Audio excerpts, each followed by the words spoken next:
இப்போ நம்ம இன்னைக்கு பேச போறது ஜனன மரணம் சம்பந்தப்பட்டது. அதாவது என் ஜனனம் என் மரணம். நான் என்னோடத பத்தி மட்டும்தான் பேச முடியும். வேற யாரோடதையும் பத்தியும் நம்மளுக்கு தெரியாது.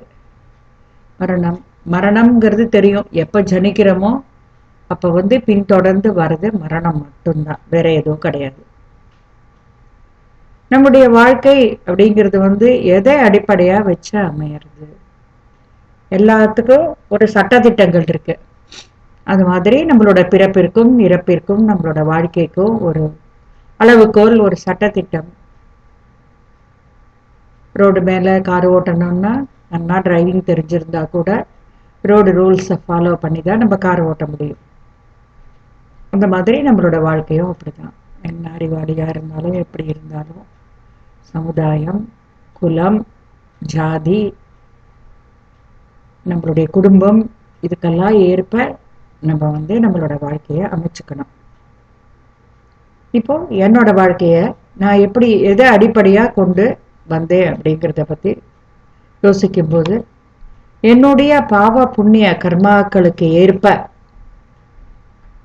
என்னால் முடிவு செய்யப்பட்டது இந்த வாழ்க்கை. அத இப்போ 68 வயசுல நினைச்சு பார்க்கும்போது எவ்வளவு நன்னா இருந்தது, எவ்வளவு சுகமான அனுபவங்கள், எல்லாமே ஒரு எக்ஸ்பீரியன்ஸ், ஒரு அனுபவம் தான். சுகம் துக்கம் அப்படிங்கிறது நம்மளுடைய எதிர்பார்ப்பு. பரீட்சை எழுதுறோம், 100க்கு 100 மார்க் வரணும் அப்படின்னு எய்ம் பண்ணுவோம். அப்படி இல்லாட்டா பக்கத்து சீட்ல இருக்கிறவளை விட ஒரு 4 மார்க்காவது கூட வரணும்னு ஒரு எதிர்பார்ப்பு. அப்படி வந்ததுன்னா சந்தோஷம், வரலன்னு துக்கம். ஆனா என்ன வரும்? நீ என்ன எழுதிருக்கியோ அதுக்கு தகுந்த மார்க்கு தான் உனக்கு கிடைக்கும். அதை அப்படியே ஏத்துக்கொள்றது, அதுதான் சொல்றது ஒரு அனுபவம். அத அப்படியே ஏத்துக்கொள்ற சுபாவம் வந்ததுன்னா சுகம் துக்கம் எதுவுமே இருக்காது. இப்ப என்னோட எல்லா அனுபவங்களையும் நான் கொஞ்சம் பின்னாடி போய் பார்க்கும்போது எனக்கு முதல்ல ஞாபகம் வருது, என்னோட 3வது வயசுல அப்பா அம்மா கூட குதிரை வண்டியில போகும்போது அந்த குதிரை வண்டி கொடசாஞ்சிருத்து, குதிரை மேல விடுது, வண்டி தலைகீழ நிக்கிறது. அதுக்குள்ள அப்படியே குதிரை மாதிரி அதுக்குள்ள நானு அப்பா அம்மா எல்லாரும் இருக்கோம். அப்ப அந்த அரவணைப்பு, ஒண்ணுமில்ல, பயப்படாத, அது இன்னி வரைக்கும் தொடர்றது. எத்தனை பிரச்சனைகள் வந்தாலும் ஒண்ணும் இல்ல, பயப்படாத, எல்லாம் சரியா போயிடும். அப்ப எல்லாம் சரியா போச்சு. அந்த வண்டியை நிமித்தி எங்களை கொஞ்சம் கூட காயம் இல்லாம வெளியேற்றி அதை நினைச்சு பார்க்கும்போது அந்த அரவணைப்பு ரொம்ப சுகமா இருக்கு. அதே மாதிரி பள்ளிக்கூடத்துல படிக்கிற நாட்கள்ல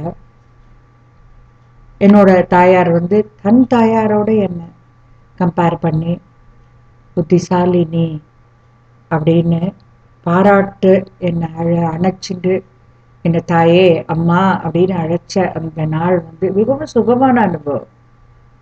அதெல்லாம் மறக்கவே முடியாது. இன்னைக்கு நினைச்சாலும் அது இப்ப நடந்த மாதிரி ஒரு சுகமான அனுபவம். அதே மாதிரி எனக்கு கீழே பிறந்த இளைய சகோதர சகோதரிகள் எனக்கு அந்த வயசுலயே கொடுத்த ஒரு தாய்மை அனுபவம், உணர்வை ஏற்படுத்தின. குழந்தைகளை பார்த்துக்கணும், குழந்தைகளுக்கு அடிபடக்கூடாது, குழந்தைகளை தூக்கிக்கணும், கொஞ்சணும், அதுகளை எப்படி வெளியில கொண்டு போய் பராக்கு காட்டணும், அவ்வளவுதான் தெரியும். அந்த காலத்துல அவ்வளவுதான் ரிக்ரியேஷன்ஸ்.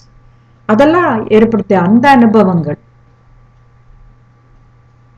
அதெல்லாம் மிகவும் இனிமையான அனுபவங்கள். அதே மாதிரி என் கணவர் எனக்கு முதல்ல கொடுத்த அங்கீகாரம், சரீரம் தாண்டிய மனதை தொட்ட நட்பு, இது ரெண்டும் என்னோட வாழ்நாள்ல மறக்கவே முடியாது. அதே மாதிரி முதல் கர்ப்பம், முதல் குழந்தை பிறந்தது, அந்த குழந்தை வயிற்றுல இருக்கும்போது கொடுத்த முதல் உதை, முதல் பிரசவம், முதல்ல குழந்தை பிறந்த உடனே கையில எடுத்துட்டது, முதல்ல பால் ஊட்டினது, அது குழந்தை முதல்ல அம்மான்னு கூப்பிடும்போது ஏற்பட்ட சந்தோஷம், இதெல்லாம் மறக்கவே முடியாது. எத்தனை காலமானாலும் இன்னைக்கு நினைச்சாலும் எந்த குழந்தைய கையில எடுத்தாலும் அந்த முதல் குழந்தைய கையில எடுத்த முதல் அனுபவம் தான் நம்மளுக்கு நிற்கும். அதே மாதிரி கணேஷ்குமார்ல இருந்து ஆதித்யா வரைக்கும் கேட்ட அந்த மழலை சப்தங்கள், இதெல்லாம் ரொம்ப சுகமான அனுபவம். இப்ப என்ன பண்றோம்? இப்ப காலை கடந்து போயிடுத்து, பால பருவம் போயாச்சு, பாளையாம் பருவம் போயாச்சு, காளையாம் பருவம் போயாச்சு, காமுறும் இளமை போயாச்சு, எல்லாம் போயிட்டு இப்ப என்ன வந்திருக்கு? சாயந்திர நேரம். அன்னை இப்ப என்ன எதிர்பார்த்துட்டு இருக்கோம்? இரவு. இரவுன்னா மரணம். என்னென்னவோ எதிர்பார்த்து காத்திருந்த காலங்கள் எல்லாம் கழிஞ்சு போய் இப்போ பகல் பொழுதோட இனிமையான அனுபவங்களை சுவைத்தபடி பூச்சி பொட்டு வச்சுட்டு மென்மையான இனிமையான ஸ்லோகங்களையும் பாடல்களையும் முணுமுணுத்து கொண்டு வயதினால ஏற்பட்ட சுருக்கங்கள்லாம் முகத்தில் படர, தலையில வெள்ளி கிரீடம் வைக்க, வேகம் குறைந்து விவேகத்தோடு செயல்பட வேண்டும்னு ஒரு திட சங்கல்பத்தோட, சுகத்தை தராத இனிமையை தராத எண்ணங்களை எல்லாம் களைஞ்சு ஒரு சுகமான அனுபவமாக என்னுடைய மரணம் அமைய வேண்டும், அதுவும் ஒரு அனுபவமா இருக்கணும் அப்படிங்கிற எதிர்பார்ப்போட காத்துட்டு இருக்கோம். மீனுக்கு தண்ணி தான் ரொம்ப பிடிக்கும். அதே மாதிரி நம்மளுக்கு வாழ்க்கையில என்ன இத்தனை நாள் இளமையா இருக்கும்போது என்ன பிடிச்சது அப்படின்னா, 5 புலன்கள்னால நல்ல சாப்பாடு, எத்தனை சாப்பிட்டாலும் இன்னும் கொஞ்சம் புளியஞ்சி அஞ்சார் பண்ணோன்னு, நல்ல பாட்டு. நல்ல பாட்டுன்னா நல்லங்கிற வார்த்தைக்கு அவாவாளுக்குள்ள டெஃபினேஷன் தான். சில பேருக்கு மென்மையான இனிமையான சங்கீதங்களை கேட்கணும், சில பேருக்கு பெருசா தாளம் ஓங்கி இருக்கிற பாட்டுகளை கேட்க பிடிக்கும், சில பேருக்கு கடவுள் பாடல்கள் கேட்க பிடிக்கும், சில பேருக்கு கர்நாடிக் கிடைக்கும். அந்த நல்லங்கிற வார்த்தைக்கு அர்த்தம் கான்செப்ட் அவாவாலே வச்சுக்கிறது தான். இந்த மாதிரி எல்லாம் 5 புலனால வாழ்க்கையை அனுபவிச்சு வாழ்க்கையில ஒரு அதீத பற்று, இதுக்கு மேல இதுக்கு மேல இதுக்கு மேல இதுக்கு மேல அந்த பற்று அப்படிங்கிறது நம்ம ஒரு தலையில சிக்க வச்சுடுறது. நான் எனது அப்படிங்கிற பற்று ஒரு ஒரு சிக்கல், ஒரு கூட்டுக்குள்ள நம்மளை போட்டு சிலந்தி தானே, பட்டுப்பூச்சி தானே தன்னை சுத்தி சுத்தி சுத்தி சுத்தி கூட அமைச்சுக்கிற மாதிரி, சிறைப்படுத்திக்கிற மாதிரி நம்மளும் அப்படித்தான் பண்றோம். என்ன பண்றோம்? நம்மளோட நான் எனது அப்படிங்கிறதுனால நம்மளை சுத்தி ஒரு வட்டத்தை அமைச்சுடுறோம். எனக்கு சந்தோஷம் தரது மட்டும்தான் நடக்கணும், எனக்கு என்ன லாபம்? சில பேர் கேட்பா, மாதிரி கோயிலுக்கு ஒரு 500 ரூபாய் கொடுங்க அப்படின்னா அதனால எனக்கு என்ன லாபம்? தெரியாது. எல்லா குழந்தைகளை பெற்று வளர்க்குறோம், அதனால எனக்கு என்ன லாபம்? சமைச்சு சாப்பாடு போடுறோம், வீடை மெயின்டைன் பண்றோம், அதனால எனக்கு என்ன லாபம் அப்படின்னு பாக்குறோம். அது என் வீடு, என்னோடது, என்னோடது பற்று வச்சு எல்லாத்துலயும் எனக்கு என்ன லாபம் அப்படின்னு காரியம் பாக்குறதுனாலதான் நம்மளுக்கு கஷ்டங்கள், எதிர்பார்ப்புகளினால தானா ஏற்படுற முடிவுகளை ஒத்துக்கொள்ள முடியாம நம்ம கஷ்டப்படுறோம். கையில ஒரு பொருள் இருந்தா அது யாருக்கு தேவையோ, கோப்பையில இருக்கிற பால் பசிச்சவனுக்கு கொடுக்கணும், இந்த பால் இன்னாருக்கு அப்படின்னு அது நிறைய பஞ்சபட்சம் பரமான்னம் சாப்பிட்டவனுக்கு அதுக்கு மேல சூடா ஒரு கப்பு பாலை குடின்னு குளிக்கிறது கிடையாது. அது ஒரு பெரிய விஷயமே கிடையாது, அது எல்லாரும் செய்ய முடியும். ஆனா பசிச்சவனுக்கு கொடுக்கறது அதுதான் நல்ல செயல். அந்த மாதிரி இந்த மாதிரி காரியங்கள்லாம் இறைவனுக்கு செய்யற சேவை அப்படின்னு இனிமே நினைக்கணும். வயசான காலத்துல நான் எனது அப்படிங்கிற தலையிலேருந்து வெளியில வரணும், அப்பதான் கஷ்டம் இல்லாம இருக்க முடியும். நான் எனது அப்படிங்கிற தலையில இருந்தா நம்மளுக்கு கிடைக்கக்கூடிய பலன் கஷ்டம் மட்டும்தான். அப்ப சேவை மனப்பான்மை வேணும். சேவை மனப்பான்மை வரணும்னா என்ன பண்ணணும்? நாம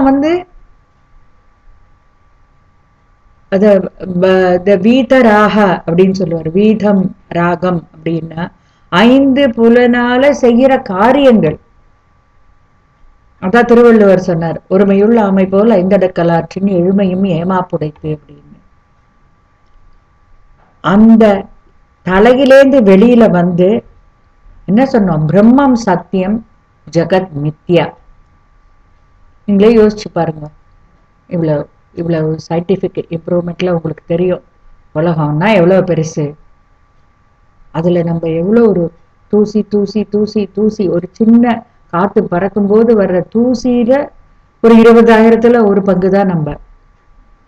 ஒண்ணுமே இல்லை, ஒரு இம்பார்ட்டன்ஸே கிடையாது நம்மளுக்கு. நம்ம தான் அதை நான் அப்படிங்கிற ஈகோ வளர்த்துக்கிறோம். ஒண்ணுமே கிடையாது. மனசு, புத்தி, அகங்காரம், சித்தம், இது எதுவுமே நான் கிடையாது அப்படின்னாரா ஆதிசங்கரர். அந்த மாதிரி அதை நன்னா உலகம் மாயை, பிரம்மம் சாஸ்வதமானது. உலகம் பிரம்மத்தோட ஒரு படைப்பு. எதிலும் பிரம்மம் இல்லாம எதுவுமே கிடையாது. நான் அந்த பிரம்மம், இந்த பிரம்மத்தோட அங்கம் அப்படிங்கறத உணர வேண்டிய ஒரு நிலைய, ஒரு அறிவை பகவான் நம்மளுக்கு கொடுத்திருக்கார். நம்ம பிறந்த குடிப்பிறப்பு பெரிய விஷயங்களை உணரக்கூடிய அறிவுள்ளவாளா நம்மளை படைச்சிருக்க, கொண்டு வந்திருக்க அந்த ஜீன் நம்மளுடைய முன்னோர்கள் எவ்வளவோ படிச்சவா, இந்த உலகத்தை நன்னா புரிஞ்சவா, நான்கிற வார்த்தைக்கு உண்மையான அர்த்தம் என்ன அப்படிங்கறத உணர்ந்தவ. அதெல்லாம் நன்னா புரிஞ்சுண்டு நான் என்கிற உணர்வை கம்ப்ளீட்டா நீக்கிட்டு, பற்றே இல்லாம எல்லா கடமையும் முடிச்சுட்டு, மனம் போன போக்கெல்லாம் போகாம அறம் செய்து நம்மள சுய பரிசோதனை செய்து நம்ம சந்தோஷமா இருக்கிறதுக்கு என்னெல்லாம் செய்யணும் அப்படிங்கறத உணர்ந்து அதை செஞ்சு வாழறவனுக்கு மரணமும் ஒரு சுகமான அனுபவம். மரணம் ஒரு சுகமான அனுபவம். மரணம் வாழ்க்கையின் முடிவு கிடையாது. மரணம் இன்னொரு வாழ்க்கையின் ஆரம்பம். இன்னொரு வாழ்க்கையின் ஆரம்பம் நன்றாக அமைய வேண்டும். நம்ம என்ன பண்றோம், பணத்தை பேங்க்ல போட்டு வைக்கிறோம், கொஞ்ச நாள் கழிச்சு அதை எடுத்து செலவழிக்கணுங்கிறதுக்காக. நம்ம எதிர்காலம் சாஸ்வதமே கிடையாது. என்னைக்கு பிறக்கிறோமோ அன்னைக்கு சாவு உண்டுன்னு நம்மளுக்கு தெரியும். தெரிஞ்சும் எங்கிட்ட கோடி இருக்கு, எங்கிட்ட 2 கோடி இருக்கு, எங்கிட்ட 4 கோடி இருக்கு, பெரிய பெருமை. ஆனா மரணம் அப்படின்னு ஒண்ணு வந்தவனே ஆரம்பிக்கக்கூடிய புதிய வாழ்க்கைக்கு என்னத்தை சேர்த்து வச்சிருக்கோம் அப்படிங்கறத பத்தி யோசிக்கணும். என்ன சேர்த்து வச்சிருக்கோம், என்ன சேர்த்து வைக்க முடியும், எது பின்னாடி வரும் அப்படின்னா தியாகம், சேவை. இது 2 தான் அதோட பலன்கள் தான். அதுவும் சேவையும் பாத்திரம் அறிந்து சேவை செய்யணும். வயிறு நிறைய இருக்கிறவனுக்கு நம்ம சாப்பாடு போடணுங்கிறது இல்லை, பணக்காரனுக்கு போய் நம்ம கல்விக்கு உதவி செய்யணுங்கிறது இல்லை. யாருக்கு தேவையோ, தேவை இருக்கிறவனை தேடி போய் செஞ்சு நம்மளுடைய வாழ்க்கையை நம்ம சுகமா அமைச்சுட்டோம்னா நம்மளுடைய மரணமும் நம்மளுக்கு ஒரு சுகமான அனுபவமா இருக்கும். வாழ்க வளமுடன்.